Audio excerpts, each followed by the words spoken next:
Anti-cancerous properties of garlic. Garlic is an important food ingredient for taste. However, it has excellent anti-cancerous properties. These properties are active only when the following procedure is followed before using in cooking foods.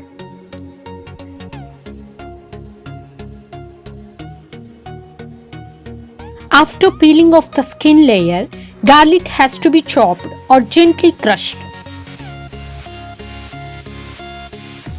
It has to be exposed to air for minimum duration of 15 minutes so that it reacts with air and forms anti-cancerous allicin compound.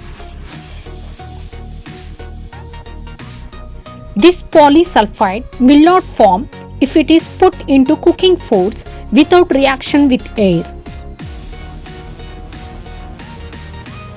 Thanks for watching.